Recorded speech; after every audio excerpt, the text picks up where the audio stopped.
Unacademy. Let's crack it. So, hello everyone, welcome to Unacademy. I am Narendra Kumar, AIR 369, UPSC CSE 2020. In this video, I will be talking about how to prepare for UPSC CSE Prelims 2022.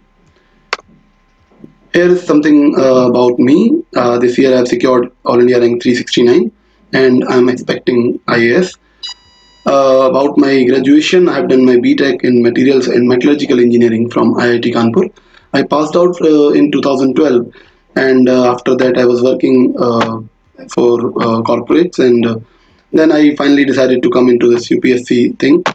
And in 2017, in Indian Forest Service exam, I secured All India rank 81, and presently I am an Indian Forest Service officer of 2018 batch, and I have been allocated Jharkhand cadre, and I am posted at Palamu Tiger Reserve. In civil service examination, this year I have secured All India rank 369. My optional was chemistry, and my hobbies are you can see I'm a little bit interested in photography, and I also do tactical analysis of football matches.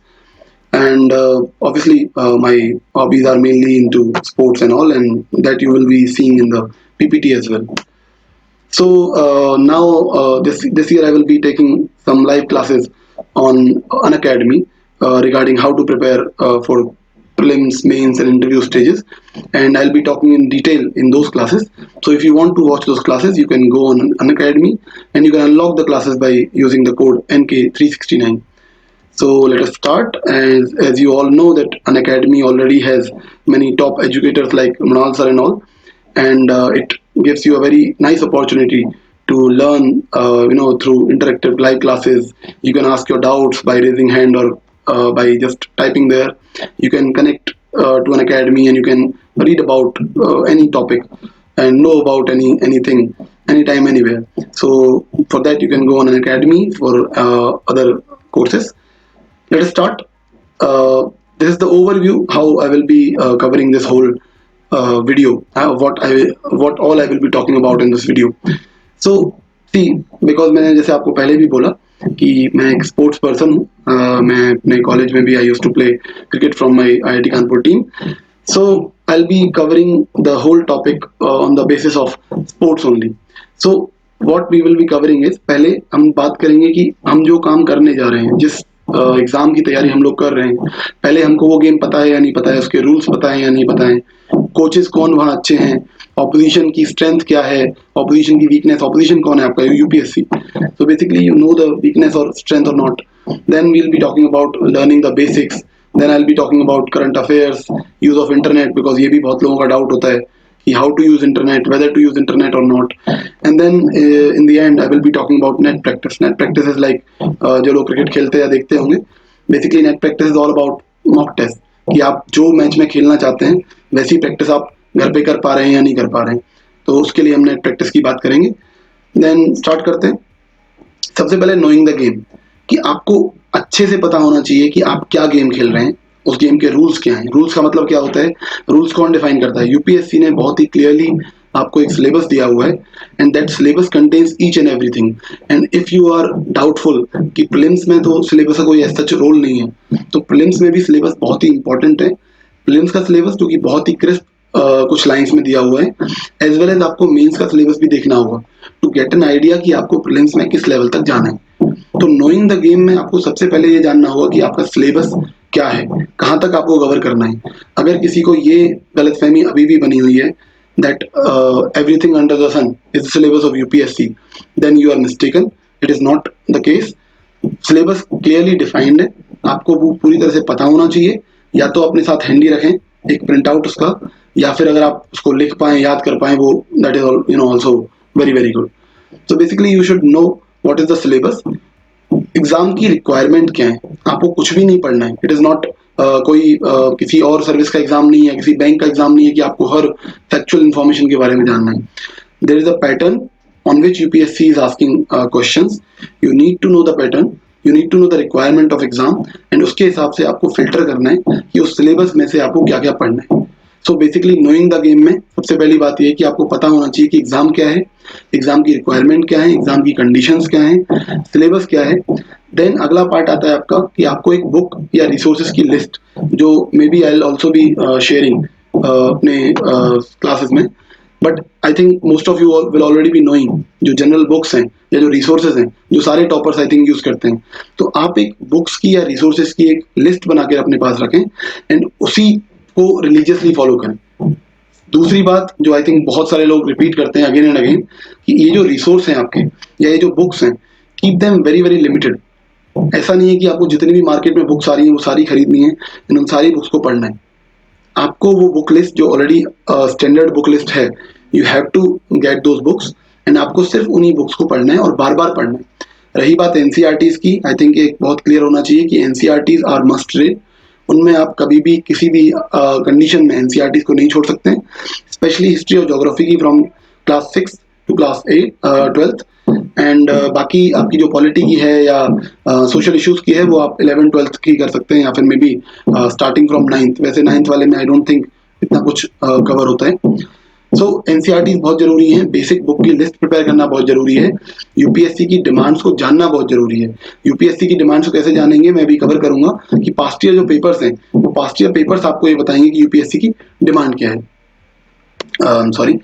Then उसके बाद में हम बात करते हैं guidance की। तो guidance जो आता है वो गाइडेंस बहुत तरीके से आ सकता है आपको, किसी कोचिंग इंस्टीट्यूट से आ सकता है, किसी मेंटर से आ सकता है, पुराने टॉपर से आ सकता है, अपने सीनियर से आ सकता है, अपने पेरेंट्स से आ सकता है। बट राइट गाइडेंस जो है वो बहुत जरूरी है, और मैंने यहाँ पे लिखा भी है कि वो इनिशियल स्टेजेस में बहुत जरूरी है। क्यों जरूरी है? बिकॉज इनिशियल स्टेजेस में क्या है कि आप एक अपनी पटरी पकड़ रहे हैं। अगर इनिशियल स्टेजेस में जो आपकी पटरी है वो अगर आपने गलत पकड़ ली तो उसके बाद में वापस आने का कोई रास्ता बचता नहीं है। अगर एक बार आप गलत बुक लिस्ट पे पहुंच गए, एक बार आपने गलत बुक्स को फॉलो करना स्टार्ट कर दिया, एक बार आपने गलत तरीके से पढ़ना स्टार्ट कर दिया, तो वो आपकी हैबिट में आ जाएगा और उस हैबिट को चेंज करना बहुत ही मुश्किल होगा।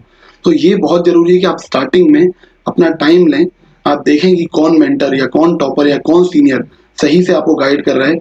वो 4 5 10 वीडियोस देखने के बाद में या 4 5 10 लोगों से बात करने के बाद में you will be able to get a clear idea कि कौन सा इंसान आपको सही दे रहा है और सब लोगों की बातों का जो मेन क्रक्स है वो क्या है। तो राइट गाइडेंस के लिए आप सबसे पहले ज़्यादा से ज़्यादा लोगों से बातें करें, ज़्यादा से ज़्यादा ब्लॉग्स पढ़ें, ज़्यादा से ज़्यादा वीडियोस देखें एंड देन एक अपना खुद का उसका क्रक्स बनाएं एंड उस क्रक्स के हिसाब से देखेंगे how you want to approach this exam. Then जैसे कि मैंने बताया कि कैसे पता करेंगे कि क्या पढ़ना है, उसके लिए बेस्ट रिसोर्स है आपका previous year papers of UPSC. अगर आप प्रीलिम्स देना चाह रहे हैं तो स्पेशली आप देख रहे होंगे पिछले 3 4 साल से लोग बात करते हैं कि पेपर टफ होता जा रहा है, पेपर रैंडम होता जा रहा है। That is true, but exactly paper की डिमांड क्या है, पेपर कौन कौन से एरियाज में से क्वेश्चन पूछता है, एग्जामिनर आपसे क्या क्या चीजें पढ़वाना चाह रहा है और क्या क्या चीजें नहीं पढ़वाना चाह रहा है, उन सबका आइडिया आपको सिर्फ और सिर्फ पास्ट ईयर पेपर्स के थ्रू ही लग पाएगा। सो ये बेसिकली आपका स्टार्टिंग वाला पार्ट है जो कि बहुत ही जरूरी है, और मुझे लगता है कि इसमें आपको टाइम सबसे ज्यादा स्पेंड करना चाहिए। कि फॉर एग्जाम्पल अगर आप मैच खेलना स्टार्ट करना चाहते हैं, मैं क्रिकेट से इसको रिलेट करूंगा, तो यू शुड नो कि पहले आप अपनी पूरी प्रिपरेशन कर लें कि आपके पास बैट अच्छा है कि नहीं है, आपके पास हेलमेट अच्छा है कि नहीं, आपके पास जो अपने पैड्स हैं वो अच्छे हैं कि नहीं है, आपके पास सारे एल्बो गार्ड अच्छा है कि नहीं है। तो एक बार जब आपके पास सारे इंस्ट्रूमेंट सारे हैं, सारे इक्विपमेंट्स हैं, उसके बाद में आई थिंक बहुत आसान हो जाएगा कि आप अगले लेवल पे जाएं और डिफिकल्टी को फेस करना स्टार्ट करें। अगर आप गलत सेट ऑफ इक्विपमेंट से स्टार्ट करेंगे तो पहले ही स्टेज में आप बहुत जल्दी वीक पड़ जाएंगे और शायद इस पूरे एग्जाम साइकिल से आप निकल ही ना पाए। सेकेंड आता है लर्निंग द बेसिक्स। तो जैसे कि मैंने बताया कि पहला काम आपने कर लिया कि अपनी जो बुक्स की लिस्ट है वो बुक्स की लिस्ट आपने तैयार कर ली, और उस बुक्स की लिस्ट में से आपने देख लिया कि मेरे पास एक लिमिटेड बुक्स लिस्ट है और मुझे उसी को कवर करना है। उसके बाद में आप ज़्यादा बुक्स पढ़ने के बजाय ट्राई करें कि आप सेम बुक्स को बार बार पढ़ें। It is very very important that you read the same books again and again and again. I can not emphasise on this thing और ज़्यादा कि उन्हीं बुक्स को बार बार आप पढ़ेंगे। इनिशियली क्या होता है कि I just take my example, जब मैं स्टार्टिंग में पढ़ता था तो आई यूज्ड टू थिंक कि यार मुझे तो I am not even able to understand what is written there, how will I be able to retain जो भी वहाँ दिया हुआ है।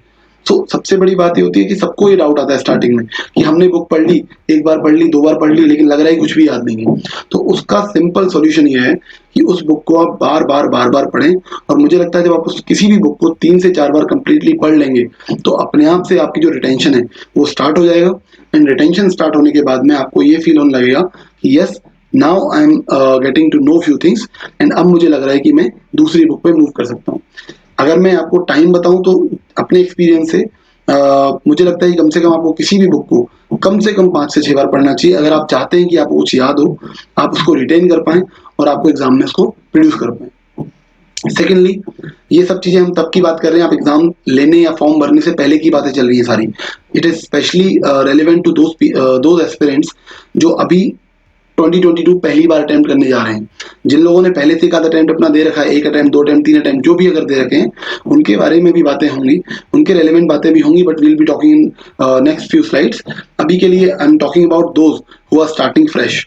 तो इसमें मैं बोल रहा हूँ कि अपने जो बेसिक कॉन्सेप्ट्स हैं, उनको पहले स्ट्रेंथन करें। बेसिक कॉन्सेप्ट कैसे? कुछ अपने सब्जेक्ट हैं, फॉर एग्जांपल इकोनॉमी है, ज्योग्राफी है, एनवायरनमेंट है, जिनके अंदर कुछ बेसिक कॉन्सेप्ट हैं।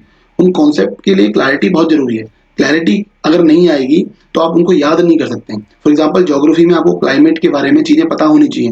यू शुड नो कि विंड सिस्टम कैसे काम करता है, तभी आप चीज़ों को समझ पाएंगे। सिमिलरली इकोनॉमी में आपको बैलेंस ऑफ पेमेंट की बात हो गई, या बजट की बात हो गई, या इकोनॉमिक सर्वे की बात हो गई, आप उन टर्म्स को तभी समझ पाएंगे जब आपके कॉन्सेप्ट क्लियर होंगे।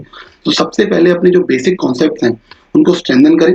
स्ट्रेंथन कैसे कर सकते हैं आप अगर कोई गाइडेंस फॉलो कर रहे हैं, कोई कोचिंग फॉलो कर रहे हैं, तो आप वहाँ से कर सकते हैं। Otherwise you can take help of videos as well. आजकल इतने सारे वीडियोज अवेलेबल हैं, आप उन वीडियोज से भी हेल्प ले सकते हैं। एंड इंटरनेट आजकल बहुत हैंडी यूज होता है, आगे हम इस बारे में बात भी करेंगे। दूसरा ये, और आई थिंक कुछ लोगों को डाउट रहता है कि हम नोट्स बनाएं या ना बनाएं। देखिए, नोट्स बनाने का सिंपल तरीका ये है कि नोट्स आप तब बनाएं जब आप एटलीस्ट किसी बुक को एटलीस्ट 2 या 3 बार पढ़ चुके हैं। अगर आप पहली बार में बुक पढ़ने के बाद नोट्स बनाने जाएंगे तो आई एम श्योर आप ऑलमोस्ट पूरी की पूरी बुक का नोट्स बना देंगे। एंड फायदा क्या हुआ? पहली बात, आपका बहुत सारा टाइम वेस्ट होगा। दूसरी बात, आप इतना सारा रिटेन नहीं कर पाएंगे। और तीसरी बात, आपको पता ही नहीं होगा कि कौन सा मटेरियल क्वालिटी वाला है और कौन सा नहीं है, कौन सा रेलेवेंट है और कौन सा नहीं है। सो बेसिकली यहाँ पे ध्यान ये रखना है कि आप कम से कम 2 या 3 बार अपने पूरे नोट्स पढ़ लें या बुक पूरी पढ़ लें, और उसके बाद आप नोट्स बनाने का सोचें। नोट्स कैसे बनाने हैं उसके लिए may be in this series I will B preparing a separate video. But अभी के लिए इसमें बता रहा हूँ, अगर आप नोट्स बनाते हैं, जिस भी तरीके से बनाते हैं, आपका जो भी तरीका है, आप उस तरीके से एटलीस्ट 2 या 3 बार पढ़ने के बाद ही नोट्स बनाएं। दूसरा, ये जो एटलस है, ये आजकल और रिसेंट टाइम से बहुत ज़्यादा इंपॉर्टेंस हो गया है। पिछले 3-4 साल का अगर यूपीएससी का आप पेपर देखेंगे तो हर साल कुछ ना कुछ पूछा जाता है। तो ये एटलस ऐसा नहीं होगा कि आप पेपर से 10 दिन पहले लेके बैठें और आप डेली बैठ के उसको रट्टा मारना स्टार्ट कर दें। That will not be feasible, you can not do that. So make it a habit कि आप डेली एटलस एटलीस्ट 15 मिनट आप जस्ट कोई भी पार्ट खोल लें। फॉर एग्जांपल, आपने वर्ल्ड का कोई पार्ट खोल लिया, आपने अफ्रीका के फिजिकल फीचर्स खोल लिए, या आपने मान लीजिए यूरोप का, if you have open the physical features और political boundaries and all, so you just keep looking at them. जब आप जस्ट उनको डेली बेसिस पे देखते रहेंगे तो सबकॉन्शियसली आपके माइंड में कुछ ना कुछ जाता रहेगा, और वो आपको एग्जाम में डायरेक्टली हेल्प करेगा। और आप डेली बेसिस पे अगर उसे 15 मिनट भी देखेंगे तो आपका एटलस ऐसे ही प्रिपेयर हो जाएगा। मेनली एटलस में कहाँ कहाँ फोकस करना है? पहला, जो प्लेसेस इन न्यूज़ हैं, प्लेसेस इन न्यूज़ आपको पता चलेगा कि जो करंट अफेयर में जो भी हुआ है। फॉर एग्जांपल, अभी कॉन्फ्रेंस ऑफ पार्टीज चल रही है ग्लासगो में, यूके के अंदर, तो वो एक आपका प्लेस हो गया जो कि न्यूज़ में है। आप उसको देख सकते हैं कि वो कहाँ पे है, वो कोस्ट पे है या नहीं है, और कौन सी कंट्री में है, कौन सी जगह पे है, उसका लॉन्गिट्यूड लैटिट्यूड क्या है। Basically these are just things जो आप उसमें देख सकते हैं। सेकेंडली, जो फ्रीक्वेंटली आस्क्ड रीजन्स हैं जिनमें यूपीएससी बहुत पूछता है, फ्रीक्वेंटली आस्क्ड रीजन्स क्या हैं? फॉर एग्जांपल, मिडिल ईस्ट जो है या वेस्ट एशिया जो पार्ट है, वो यूपीएससी का फेवरेट पार्ट है। Syria, Iraq, Iran, Jordan, Israel, Turkey, these Afghanistan अभी रिसेंट टाइम्स में। तो ये जो पूरा पार्ट है, आपको इन सब में हर एक कंट्री की लोकेशन, उस कंट्री के अंदर कोई मेजर अगर फिजिकल फीचर है, वो कंट्री आपकी किसी किस किस कंट्री से बाउंड्री शेयर करती है, वो क्या वो लैंडलॉक्ड कंट्री है, या फिर वो कहीं ना कहीं किसी ना किसी ओशन में या किसी सी में ओपन होती है। ये सारी चीज़ें बहुत इंपॉर्टेंट हो जाती हैं। तो एटलस के अंदर, और तीसरी बात इंडिया के फिजिकल फीचर्स। इंडिया के फिजिकल फीचर्स तो हमको आने ही चाहिए। फिजिकल फीचर्स जैसे कि रिवर्स हो गया, अपना पूरा ड्रेनेज सिस्टम हो गया, माउंटेन सिस्टम हो गया अपना, नॉर्थ ईस्ट के अंदर जो ब्रह्मपुत्र एंड ऑल रिवर्स हैं उनकी ट्रिब्यूटरीज हो गई, उनके ओरिजिन्स हो गए, उनका पूरा की पूरा जो चैनल है, उनका जो बेसिन है, इन सब चीज़ों के बारे में अगर आप एक दिन में पेपर में खोल के बैठेंगे, पेपर से 10 दिन पहले, तो you will not be able to complete them, you will not be able to finish them, और ना ही कुछ रिटेन होगा। So make it a habit. I can not, I am telling it again and again कि इसको daily basis पे करना है। इसको डेली की प्रिपरेशन में इंक्लूड कर दीजिए अपनी टाइम टेबल में, दैट आप एटलस डेली देखें, कम से कम 15 मिनट। अगला पॉइंट बहुत ही इंपॉर्टेंट है उन लोगों के लिए जिन्होंने अभी तक कोई अटेम्प्ट दिया नहीं है। ये इसलिए कि मेरा पर्सनल एग्जांपल से मैं बता सकता हूँ कि जो एक रीजन था जिसकी वजह से मुझे मल्टीपल अटेम्प्ट्स लगे, उसका एक रीजन ये था कि मैंने ये ध्यान नहीं दिया कि अटेम्प्ट कब देना चाहिए, because I was already working. तो मैं जॉब में रहते रहते मैंने अटेम्प्ट दिया, and may be I did not have the guidance. But अगर आप लोग मेरी बात माने तो आई विल से कि अटेम्प्ट तभी लेना है जब आप पूरी तरह प्रिपेयर्ड हो, प्रीलिम्स के लिए, मेंस के लिए, इंटरव्यू के लिए। If you feel that you are prepared, तो तभी आपको वो वाला अटेम्प्ट लेना है। जरूरी नहीं है कि आप 2022 का अटेम्प्ट लें, आप 23 का भी ले सकते हैं, but keep preparing.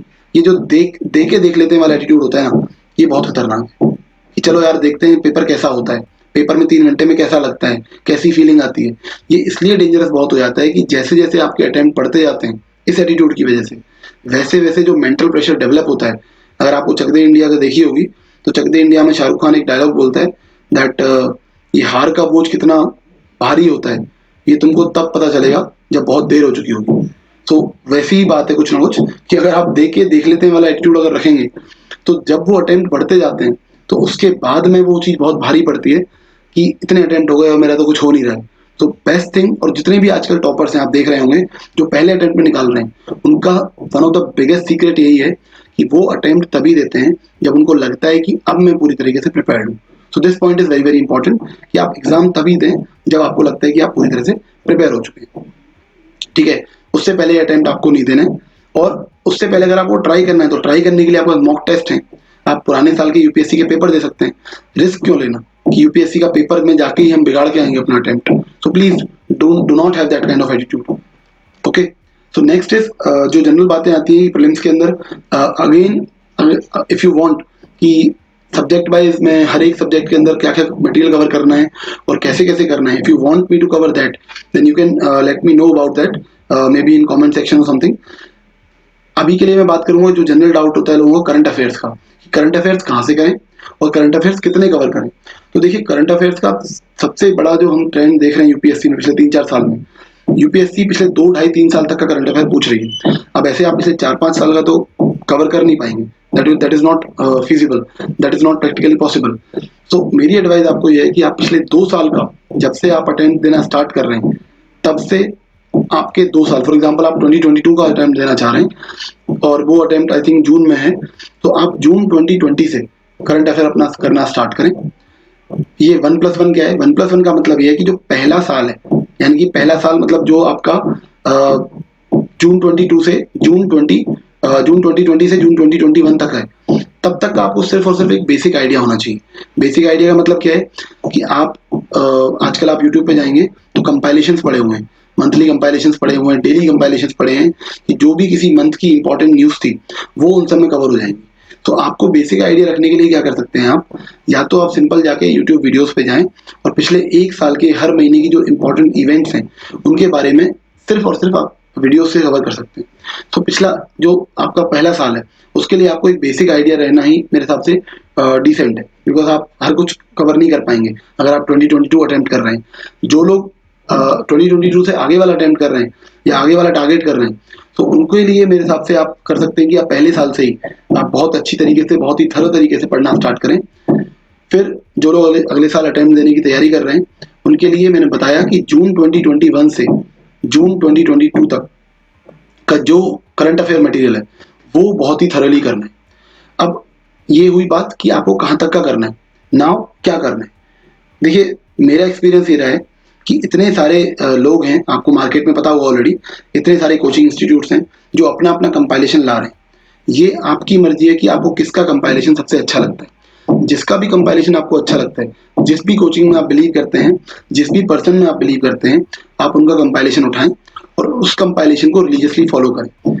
Please trust me, each and every coaching institute, they are trying their best to include all type of current affairs, चाहे वो किसी भी सेक्शन से हो, चाहे वो साइंस एंड टेक से हो, चाहे वो एनवायरमेंट से हो, चाहे वो इंपॉर्टेंट इंटरनेशनल मैगजीन से हो, चाहे वो रिपोर्ट और इंडिसेस के बारे में हो।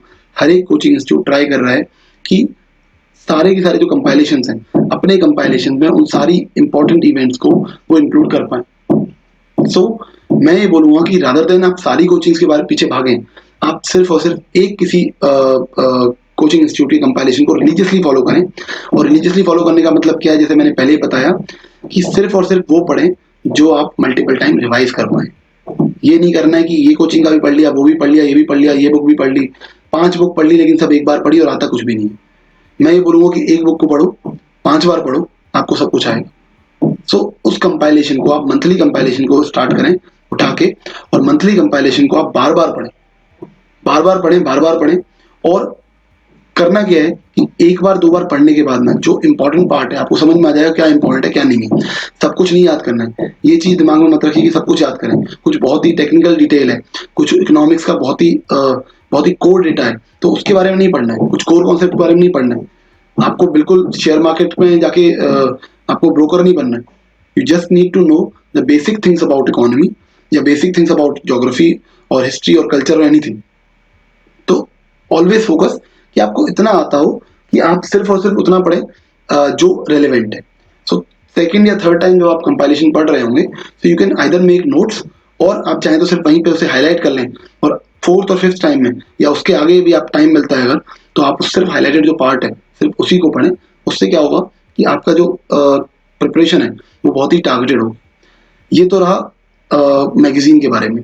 अब अगर हम बात करें कि इसके बाद और क्या करना है करंट अफेयर में, अगर आपको लगे तो आप किसी एक, जो मैंने किया अपना पर्सनल, मैं आपको एक्सपीरियंस बता रहा हूँ कि आजकल द हिंदू की जो एनालिसिस है वो वीडियोस आपको यूट्यूब पे अवेलेबल होते हैं। आई थिंक अनअकैडमी प्रोवाइड कर रही है और भी बहुत सारे लोग हैं। किसी भी वीडियो एनालिसिस को आप फॉलो करें 4-5 दिन, आपको एक बेसिक आइडिया लग जाएगा कि वो आपकी रिक्वायरमेंट को मैच कर रही है या नहीं कर रही है। उसके अंदर सारी चीज़ें जो इंपॉर्टेंट चीज़ें हैं वो कवर हो रही हैं या नहीं हो रही हैं, और उससे आपको हेल्प होगी या नहीं होगी।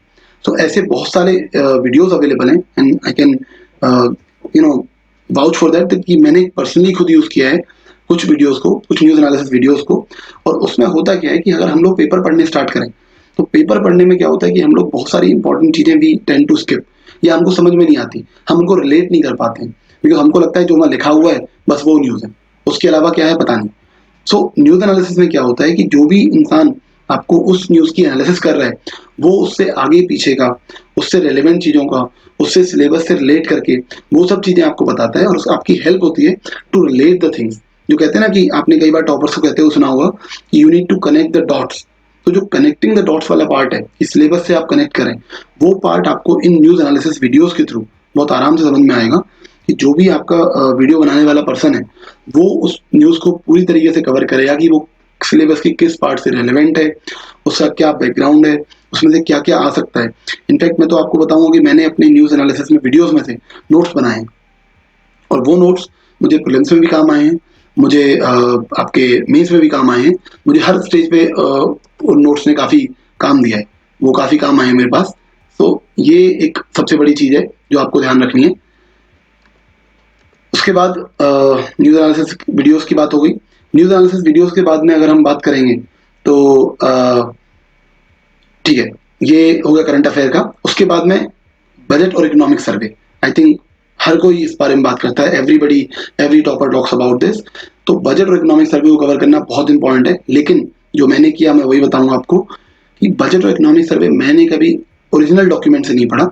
I always followed the videos.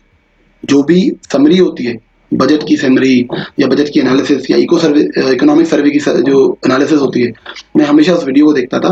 And मुझे लगता है एग्जाम के पर्पज से, चाहे वो प्रीलिम्स हो या मेंस हो या इंटरव्यू हो, वो जो समरीज हैं वो बहुत ही आई थिंक सफिशिएंट है।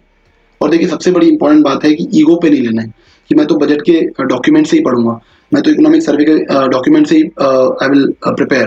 देखो आपके पास टाइम बहुत कम है, you need minimum attempts you should take minimum attempts to clear the exam. आपको ये नहीं करना कि 4 5 6 अटेम्प्ट लगाने जबरदस्ती।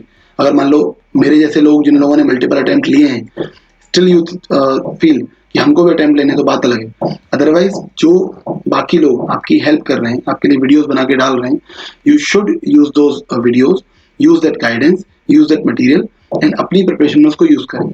बजट के लिए मैं क्या करता था, बजट के लिए मुझे सबसे सिंपल तरीका ये लगता है कि जब बजट की स्पीच आती है या फाइनेंस मिनिस्टर बजट की स्पीच देते हैं पार्लियामेंट में, तो उस स्पीच के होने के बाद वो स्पीच यूट्यूब पे अवेलेबल होती है।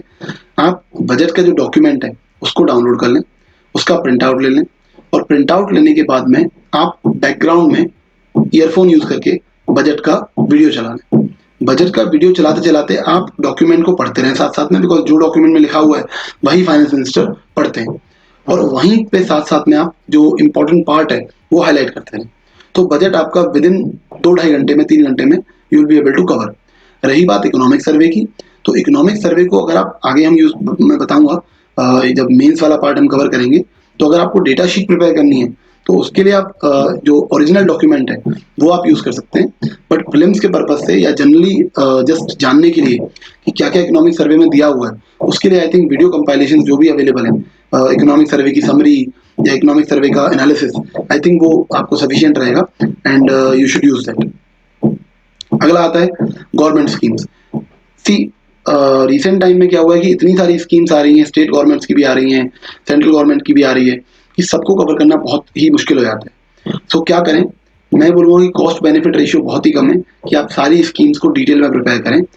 What you can do is कि pick make a list of few important schemes, जो भी इंपॉर्टेंट स्कीम्स हैं उनकी आप एक लिस्ट बनाएं, एंड लिस्ट बनाने के बाद में आप उन स्कीम्स के बारे में कुछ मेन जो उनके पॉइंट हैं, 2 3 पॉइंट, जस्ट फॉर एग्जांपल आपकी जो पीएम किसान स्कीम हो गई, आपकी पीएम फसल बीमा योजना पुरानी स्कीम जो है, आयुष्मान भारत है, जैसे कि पीएम कुसुम एक स्कीम है, तो इन सब स्कीम्स के बारे में आप कुछ पॉइंट्स नोट डाउन कर लें एंड सिर्फ उन्हीं स्कीम्स के बारे में पढ़ें जो स्कीम्स बहुत ज्यादा न्यूज में रही हैं या गवर्नमेंट की फ्लैगशिप स्कीम्स हैं। ऐसे तो हर एक मिनिस्ट्री निकालती है, बट आपको लगता है कि ऐसी कुछ स्कीम्स हैं जिन पे पीएम जो हैं वो बहुत ही ज्यादा एम्फेसाइज कर रहे हैं, या जो अपने कैबिनेट मिनिस्टर्स हैं वो बहुत ज्यादा एम्फेसाइज कर रहे हैं, तो जैसे कि आपकी पीएम उज्ज्वला स्कीम है, तो इन स्कीम्स को ज्यादा अच्छे से प्रिपेयर करें। बाकी के लिए मुझे लगता है हर स्कीम को प्रिपेयर करने का इतना ज्यादा कॉस्ट बेनिफिट है नहीं। सेम होता है रिपोर्ट्स और इंडिसेस के बारे में। यूपीएससी ने 3 4 साल पहले या 5 6 साल पहले पूछना स्टार्ट किया था, उस टाइम पे क्या था कि कुछ ही रिपोर्ट्स और इंडिसेस के बारे में बहुत न्यूज बनती थी। अब क्या हो गया है कि आप जब कंपाइलेशन उठाएंगे तो आपको 100 150 रिपोर्ट्स इंडिसेस मिल जाएंगी, आप हर किसी को प्रिपेयर नहीं कर सकते।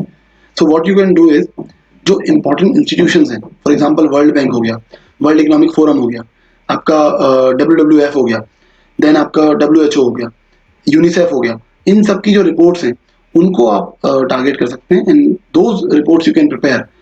अगर जैसे कि ईज ऑफ डूइंग बिजनेस आपकी एक इंडेक्स है, तो इन सबको आप टारगेट कर सकते हैं। अगर आप हर एक रिपोर्ट्स और इंडेक्स को प्रिपेयर करने जाएंगे तो अगेन मुझे लगता है कि कोई इसका कॉस्ट बेनिफिट है नहीं, और लास्ट ईयर तो यूपीएससी ने एक भी क्वेश्चन से पूछा भी नहीं था, तो यूपीएससी भी ऐसा नहीं है कि एक बार एक चीज पकड़ ली तो वो उसी पे अटके रहती है।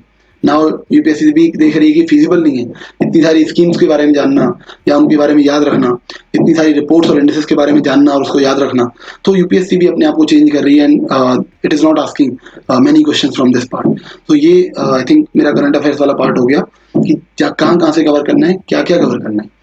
नेक्स्ट हम आते हैं इंटरनेट का यूज।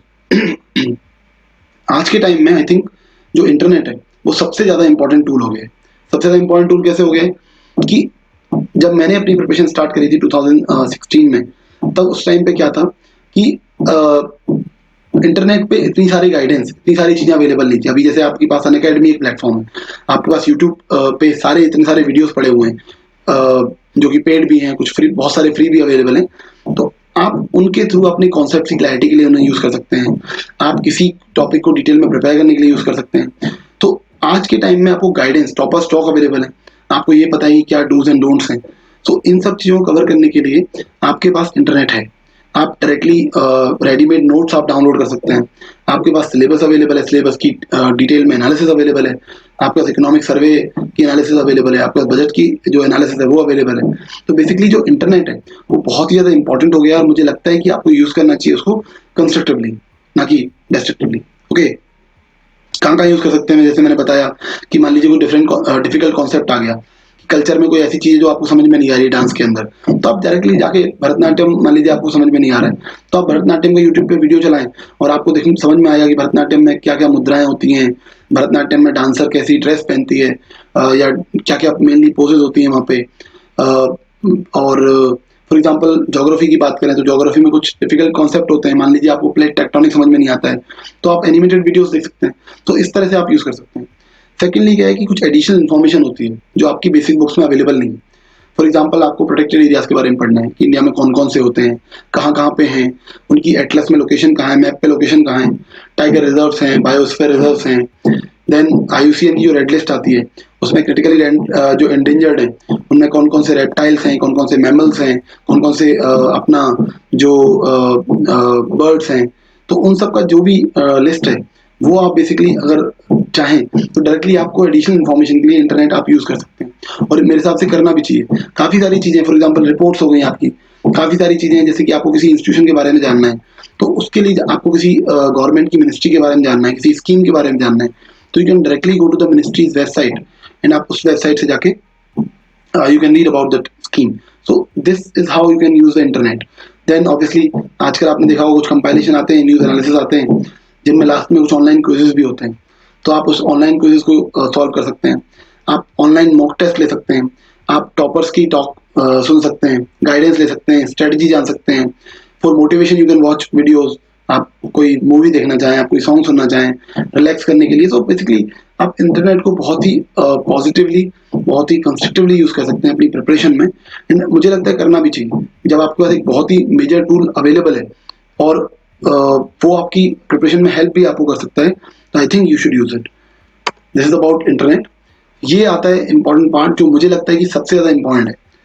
2016 में जब मैंने अपना पहला अटेम्प्ट लिया था तो मेरा प्रीलिम्स क्वालिफाई नहीं हुआ था। उसके बाद से मैं अपनी मार्कशीट्स भी अपनी प्रोवाइड करा दूंगा आप लोगों को, एंड यू कैन सी उसके बाद से each and every time I am qualifying the general cut off Indian Forest Service, and those who are preparing they must be knowing कि इंडियन फॉरेस्ट सर्विस की जो कट ऑफ है वो civil service की cut off से prelims में कम से कम 15-20 मार्क्स ऊपर जाती है। सो व्हाट चेंज्ड, 2016 में क्या मैंने नहीं किया था जो 2017 के बाद मैंने करना स्टार्ट किया और मैं हर साल प्रीलिम्स निकालता गया। उसमें जो सिंगल मोस्ट इम्पॉर्टेंट थिंग थी वो थी mock test. Mock test important क्यों है, जैसे कि मैं क्रिकेट की बात कर रहा था, अगर आपको क्रिकेट में जाके मैच में कोई शॉट खेलना है तो ऐसा नहीं होता कि ग्लेन मैक्सवेल अगर मान लीजिए स्विच हिट खेलता है या रिवर्स स्वीप खेलता है तो वो सीधा गया मैच में और उसने मन किया कि आज रिवर्स स्वीप खेलते हैं तो उसने खेल दिया। अगर ऐसा करेगा तो वो फेल हो जाएगा, आउट हो जाएगा। व्हाट ही डज, वो नेट जहाँ पे प्रैक्टिस करते हैं वो नेट्स पे उस चीज को बार बार प्रैक्टिस करता है जब तक कि उसको परफेक्शन नहीं आ गए। और आजकल if you are following the World Cup, आपको दिख रहा होगा कि ऑलमोस्ट हर ओवर में वो स्विचेस खेलता है एंड सक्सेसफुली खेलता है। How is he able to do that? इसलिए बिकॉज उसने उसको इतनी बार प्रैक्टिस कर लिया है कि अब उसके लिए जो नेट है और जो एक्चुअल मैच है उसमें कुछ अंतर नहीं बचा। I hope you are able to relate what I am saying is कि आपको इतने मॉक टेस्ट देने, इतने तरीके के मॉक टेस्ट देने कि जब आप मॉक टेस्ट अपने घर में कर रहे हैं और जब आप यूपीएससी के एग्जाम में एग्जामिनेशन हॉल में जाके टेस्ट कर रहे हैं तो आपको कुछ अंतर समझ में ही ना आए। आपका माइंड इतना ट्रेन हो चुका हो टेस्ट देने के लिए, आपकी एक पर्टिकुलरली जो स्ट्रेटजी है वो इतना स्ट्रांगली डिवाइस हो गई हो कि आपको एक चीज़ें ऑटोमेटिक लगे। आपका जो माइंड है वो सबकॉन्शियसली सीख गया है कि आपको कैसे पेपर अटेम्प्ट करना है। So for that mock test is very very important. क्या करना है, जितने ज़्यादा टेस्ट हो उतने ज़्यादा आप पॉसिबल हो उतने ज़्यादा टेस्ट करें, और ऑब्वियसली रिलायबल वंस। अगर आप बोलते हैं कि मिनिमम कितना है तो मिनिमम तो देखिए ऐसा कुछ भी नहीं होता। I think what I use to do every year is 30 to 40 test, 30-35 test अगर आप कर पा रहे हैं किसी भी एक कोचिंग के या दो कोचिंग्स के तो आई थिंक वो ठीक है कि आप 10-15 सेक्शन कर लें और 20 के अराउंड आप जो फुल लेंथ टेस्ट हैं वो कर लें। तो जितने ज़्यादा टेस्ट आप कर पाए उतना ज़रूरी है। उसके बाद एक और इम्पॉर्टेंट पॉइंट है कि जो आपकी परफॉर्मेंस है उसकी एनालिसिस बहुत ज़रूरी है। एनालिसिस कैसे ज़रूरी है कि आपने कैसे पेपर अटेम्प्ट किया।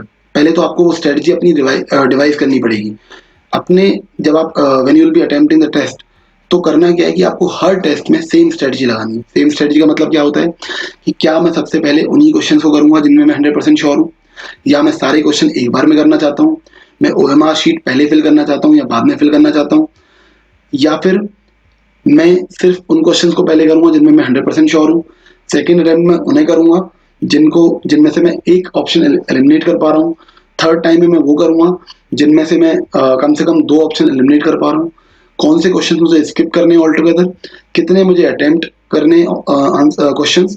तो ये सब चीजें आपकी पहले से तैयार हो जानी चाहिए, और आपके मॉक टेस्ट में हर एक टेस्ट में सेम चीज आपको रिपीट करनी है। You have to make a strategy and you have to stick to that, और वही स्ट्रेटजी एग्जैक्टली आपको फॉलो करनी है अपने एक्चुअल यूपीएससी एग्जाम में। चेंज नहीं करना है कुछ भी, क्योंकि आपका दिमाग इतना ट्रेन हो चुका होगा कि आपको वो डर भी नहीं लगेगा, वो नर्वसनेस भी नहीं आएगी कि पेपर में जब हम बैठ गए हैं तो अब ये तो सडनली क्या हो गया, कैसा पेपर आ गया। So you have to prepare for that. बात आती है एनालिसिस की। एनालिसिस में क्या करते हैं, सी आपको पता होगा कि जो प्रीलिम्स एग्जाम है, मुझे लगता है कि सबसे डिफिकल्ट एग्जाम है, सबसे डिफिकल्ट स्टेज है यूपीएससी सिविल सर्विस एग्जामिनेशन की, और इसके अंदर हार्डवर्क भी काम करता है, स्मार्ट वर्क भी काम करता है, and I have no shame in accepting कि इसमें लक भी काम करता है। तो अगर आप मान लीजिए 2 3 4 अटेम्प्ट दे चुके हैं और आपका फिर भी समहाउ प्रीलिम्स नहीं हो पा रहा है, तो इट इज ओके, कहीं ना कहीं हो सकता है आपका बैड लक हो, और लेकिन please be patient, please be hopeful. जब आपका चांस आएगा you will be able to do it and you will be qualifying this exam. अब एनालिसिस में क्या करना है, एनालिसिस में आपको ये देखना है कि जब आप उन क्वेश्चंस को अटेम्प्ट करते हैं जिनमें आप 100% श्योर हैं, तो आपकी एक्यूरेसी का परसेंटेज कितना होता है। ऑब्वियसली वो 100% नहीं होगा, मेरा तो कभी नहीं था, अगर किसी का होता है तो like it's very very good. जब आप उन क्वेश्चंस को अटेम्प्ट कर रहे हैं in which you are 100% sure, then see what is your accuracy, कितने सही हैं उनमें, कितने गलत हैं।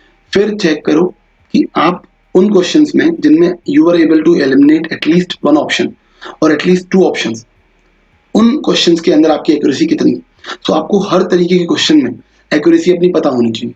अगर आप एजुकेटेड गैस लेते हैं तो उस एजुकेटेड गैस में कितना चांस है कि आपका जो पेपर क्वेश्चन है वो सही है या नहीं, उसका आपको एनालाइज प्रॉपरली करना है। If you want me to elaborate on this thing by example, so maybe in any live class or something, I will discuss in detail, जहाँ पे मैं स्क्रीन पे लिख पाऊंगा उस चीज को कि how to analyze।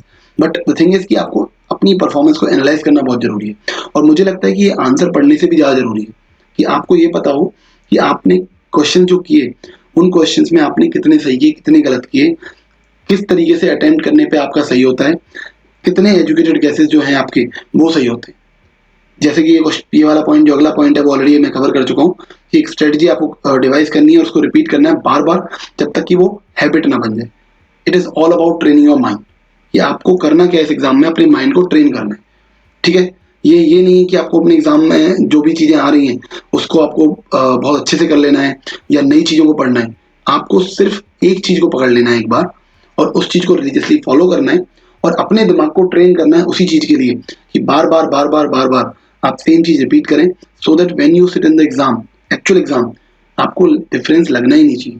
तो उससे क्या होगा, you will be able to tackle your nervousness in a very very I should say mature way, कि आप पैनिक नहीं करेंगे एग्जाम में कि सडनली ये तो क्या हो गया। नेक्स्ट आता है कि कभी भी पिछले साल की कट ऑफ को टारगेट मत करो।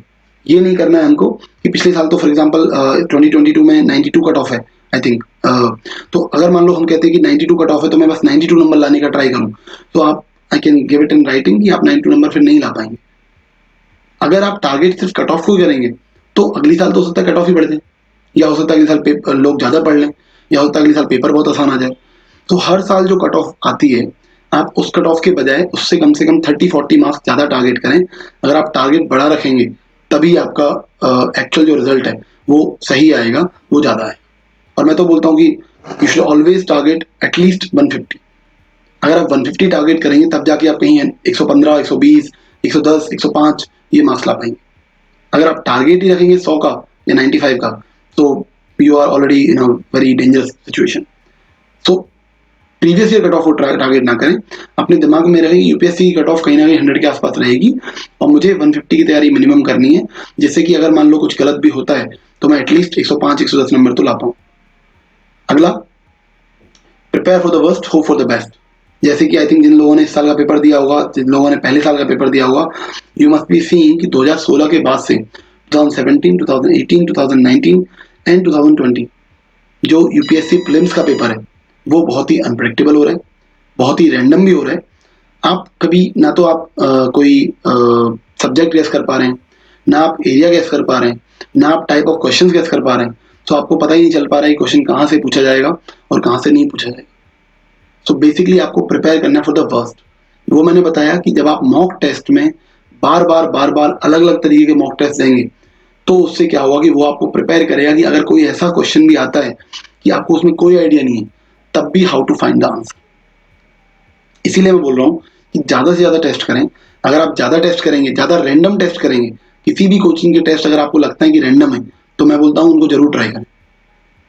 आपको लगता है कि तो आउट ऑफ सिलेबस पूछ रहे हैं तो आउट ऑफ सिलेबस चीज़ों को आप ज़्यादा पूछें। अगर आप आउट ऑफ सिलेबस चीज़ों को ज़्यादा जो ऐसे टेस्ट हैं जिनमें उनको आपको लगता है कि वो आउट ऑफ सिलेबस पूछ रहे हैं तो आप उनको भी अटेम्प्ट करें। 3-4 टेस्ट तो कम से कम ऐसे लें। अगर आप 3-4 ऐसे टेस्ट लेंगे तो उससे क्या होगा कि उससे ये होगा कि आप ऐसे पेपर के लिए भी प्रिपेयर होंगे कि अगली साल मान लो यूपीएससी ने ऐसा पूछा जो आपने पढ़ा ही नहीं था, आपकी बुक लिस्ट में, आपकी रिसोर्स की लिस्ट में नहीं था, किसी करंट अफेयर मैगजीन में नहीं था, आपने इंटरनेट में वीडियोस देखे उनमें नहीं था, पुराने टॉपर्स ने आपको बताया उसमें से भी नहीं था, तो फिर क्या करें? पेपर तो करना है, सेलेक्ट तो होना है। तो इसलिए मैं बोल रहा हूँ कि मैक्सिमम टेस्ट आप अटेम्प्ट करें, हर तरीके के टेस्ट करें, रैंडम से रैंडम क्वेश्चंस के लिए अपने आप को प्रिपेयर करें, जिससे कि आप एग्जाम में रैंडम क्वेश्चंस को देख के या आउट ऑफ सिलेबस को देख क्वेश्चंस को देख के पैनिक ना हो।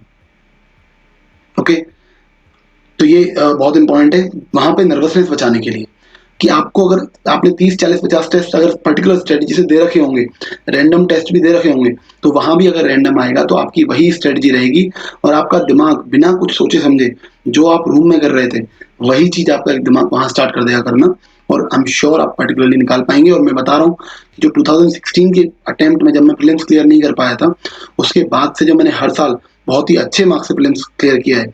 This year also I got 118 marks, 117 point something, जबकि जो कट ऑफ थी वो 92 थी। उसका सिर्फ और सिर्फ रीजन यही था, जबकि मैं जॉब में भी था, while working I was doing I was preparing for this exam। तो उसका सिंपल तरीका ये था कि I was preparing for any eventuality। मैंने ये नहीं सोचा कि जो मैंने पढ़ा है उसी में से आए, मैंने ये सोचा कि अगर मैंने जो पढ़ा है उसमें से भी अगर कुछ भी नहीं आया तो how will I take the test, how will I attempt the exam. So that is very very important. और फिर ये लास्ट पॉइंट बहुत ही इंपॉर्टेंट है और इसीलिए मैंने इसको पूरी तरह कैपिटल लेटर्स में लिखा है कि do not neglect CSAT. Even if you are from engineering background, even if you are IITian, इसको प्लीज आप निग्लेक्ट ना करें। ये कभी भी आपके लिए बहुत ही डेंजरस प्रूव हो सकता है। I know, you know, few of my very close friends जिन लोगों ने बड़े आराम से बहुत डिफिकल्ट पेपर में, लास्ट ईयर के पेपर में यानी यूपीएससी 2020 में जो पेपर 1 की कट ऑफ थी वो बड़े आराम से कंफर्टेबली क्लियर करी, but they missed you know this CSAT cut off, and वो बहुत ही ज्यादा बुरा लगता है बाद में। सो प्लीज इस चीज को कभी भी निगलेक्ट ना करें। इसके लिए अगर आप इंजीनियरिंग बैकग्राउंड से हैं तो मैं बस ये बोलूंगा कि आप पुराने जो पिछले 4-5 साल के क्वेश्चन हैं उनको पेपर से कम 8-10 दिन पहले अच्छे से प्रैक्टिस कर लें, जिससे कि आप हैबिट में आ जाएं। बिकॉज मैंने भी ये निगलेक्ट किया था एंड आई सर्वाइव्ड। एक बार कि ऐसा हुआ कि मुझे लगा कि इस बार तो सीसेट ही क्लियर नहीं होगा, बट लकीली आई गॉट 75 और समथिंग मार्क्स, क्योंकि मैं बिल्कुल पढ़ के नहीं गया। आई थॉट कि इंजीनियर्स हैं, आईआईटीज हैं तो अरे बड़े आराम से हो जाएगा, लेकिन आपको वो हैबिट में भी होना पड़ता है। इट इज नॉट लाइक कि आप इंजीनियर हैं तो आप सारे क्वेश्चन तुरंत कर ही देंगे। सो इस चीज को नेग्लेक्ट नहीं करना। और those who are from humanity background, मैं ये नहीं बोलूंगा कि आप जाके बड़ी बड़ी महंगी कोचिंग्स ज्वाइन कर लें या फिर आप जाके पूरा की पूरा जो दिन है अपना उसका आधा टाइम जो है आप सीसेट में देना स्टार्ट कर दें। आई जस्ट से कि अगर आप 2022 का एग्जाम दे रहे हैं तो प्लीज आधा घंटा या 1 घंटा सीसेट के लिए भी निकालें, पिछले साल के क्वेश्चन सॉल्व करें, देखें कि आप कितने क्वेश्चन सॉल्व कर पा रहे हैं, कितने नहीं सॉल्व कर पा रहे हैं, कहाँ कहाँ पे आपको डिफिकल्टी आती है। इसमें भी again you can take help of YouTube videos और एनी अदर कोर्सेज जो किसी भी प्लेटफॉर्म पे अगर अवेलेबल हैं, so you can take the help of those videos, and उन वीडियोस में आपको कॉन्सेप्ट सिखाए जाएंगे जो कि सीसेट से रेलेवेंट। आपको कैट नहीं निकालना है, एमबीए में नहीं जाना है आपको, you don't need to know everything. आपको बस उतना करना है कि आप जो बेसिक अंडरस्टैंडिंग वाले क्वेश्चंस हैं, 10th तक की जो मैथ है उसको आप अच्छे से कर पाएं। So what you can do is solve previous year questions and also watch videos जो अवेलेबल हैं सीसेट के लिए, कोचिंग के लिए, एंड डेली बेसिस पे अपनी प्रिपरेशन में इनको इंक्लूड कर लें सीसेट को, एंड प्लीज इसको नेग्लेक्ट ना करें, अदरवाइज बहुत ही ज्यादा बाद में बुरा लगने वाला है. See, so this is this is something about general things about prelims कि आप कैसे प्रिपेयर करें. मैंने इसमें बहुत ही जनरल जो चीज़ें हैं वो कवर करी हैं. If you want me to talk about specific things like जितने भी अपने सब्जेक्ट हैं, पॉलिटी है, इकोनॉमी है, हिस्ट्री है, ज्योग्राफी है, कल्चर है, एनवायरनमेंट है, साइंस एंड टेक है, करंट अफेयर्स है, if you want me to talk उन पे सेपरेटली अलग अलग चीज़ से कि मैंने क्या बुक्स फॉलो करी, कैसे अटेम्प्ट करना है, या फिर जो मैंने एनालिसिस की बात करी कि टेस्ट को एनालाइज कैसे करना है, then you can let me know maybe in the comment section, and may be I will try to make a video on those things. अभी के लिए इतना ही, and you can I can remind I would want to remind you again that मेरा जो live class वाला course है, live series जो है, वो स्टार्ट होने वाली है अनअकैडमी पे, and you can watch it by using the code NK369. So thank you for watching this video. Unacademy. Let's crack it.